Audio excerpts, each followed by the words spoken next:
CM Siddaramaiah Tipu Sultan ರೀತಿ ಎರಡನೇ Tipu Sultan CM Siddaramaiah ಯಾರು ಕೊಟ್ಟಿರೋದು ಹೇಳಿಕೆ ನೋಡ್ತಾ ಹೋಗೋಣ.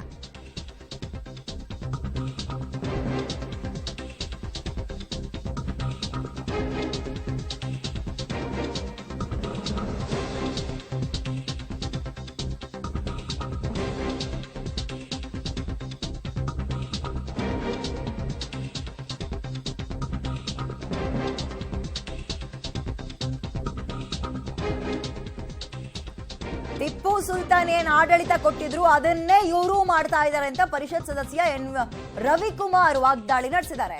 ಸಿಎಂ ಸಿದ್ದರಾಮಯ್ಯ ಎರಡನೇ ಟಿಪ್ಪು ಸುಲ್ತಾನ್ ರೀತಿ ಅಲ್ಪಸಂಖ್ಯಾತರ ಅಭಿವೃದ್ಧಿ ಇವರಿಗೆ ಮುಖ್ಯವೇ ಹೊರತು ರಾಜ್ಯದ ರೈತರ ಅಭಿವೃದ್ಧಿ ಇವರಿಗೆ ಮುಖ್ಯ ಅಲ್ಲ. ರಾಜ್ಯದಲ್ಲಿ ಭ್ರಷ್ಟಾಚಾರ ಅನ್ನುವಂಥದ್ದು ತಾಂಡವ ಆಡ್ತಾ ಇದೆ, ಆದ್ರೆ ಇವರು ಧರ್ಮಾಧಾರಿತವಾಗಿ ಮಕ್ಕಳಲ್ಲಿ ವಿಷ ಬೀಜ ಬಿತ್ತುತ್ತಾ ಇದ್ದಾರೆ ಅಂತ ಟೀಕೆ ಮಾಡಿದ್ದಾರೆ. ರಾಜ್ಯಾದ್ಯಂತ ಟಿಪ್ಪು ಜಯಂತಿ ಆಚರಣೆ, ಇನ್ನು ಮುಂದೆ ಶಾಲಾ ಕಾಲೇಜುಗಳಲ್ಲಿ ಹಿಜಾಬ್ ಧರಿಸಲು ಅವಕಾಶ, ಪಿಎಫ್ಐ ಕೆಎಫ್ಡಿ ಭಯೋತ್ಪಾದಕರ ಸಂಘಟನೆಗಳ ಮೇಲಿನ 175 ಕೇಸ್ ವಾಪಸ್, ಮೈಸೂರು ವಿಮಾನ ನಿಲ್ದಾಣಕ್ಕೆ ಟಿಪ್ಪು ಹೆಸರು. ನಮ್ಮ ಸರ್ಕಾರದಲ್ಲಿ ಅಲ್ಪಸಂಖ್ಯಾತರು ಮಾತ್ರ ನಮ್ಮ ರಾಜ್ಯದಲ್ಲಿರೋದು, ಬೇರೆಯವರು ಯಾರೂ ಇಲ್ವಾ? ಯಾವ ಆಡಳಿತ ನಡೀತಾ ಇದೆ?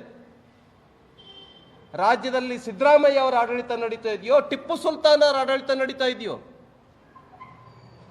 ನಾವಂದ್ಕೊಂಡಿದ್ವಿ ಸಿದ್ದರಾಮಯ್ಯ ಅವರು ಒಳ್ಳೆ ಆಡಳಿತವನ್ನ ಕೊಡ್ತಾರೆ ಅಂತೇಳಿ. ಇವರು ಒಂದ್ ರೀತಿ ಎರಡನೇ ಟಿಪ್ಪು ಸುಲ್ತಾನ್ ಆಡಳಿತವನ್ನ ಕೊಡ್ತಾ ಇದ್ದಾರೆ ಕರ್ನಾಟಕ ರಾಜ್ಯದಲ್ಲಿ. ಇದನ್ನ ಭಾರತೀಯ ಜನತಾ ಪಾರ್ಟಿ ಖಂಡಿಸುತ್ತೆ.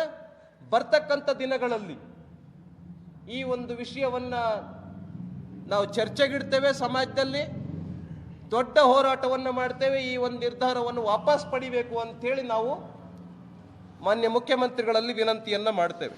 ರಾಜ್ಯ ಎನ್ ರವಿಕುಮಾರ್ MLC ಇವ್ರು ಕೊಟ್ಟಿರುವಂತಹ ಹೇಳಿಕೆ, ರಾಜ್ಯದಲ್ಲಿ ಸಿದ್ದರಾಮಯ್ಯ ಅವರ ಆಡಳಿತ ನಡೀತಾ ಇದೆಯಾ, ಟಿಪ್ಪು ಸುಲ್ತಾನ್ ಆಡಳಿತ ನಡೀತಾ ಇದೆಯಾ?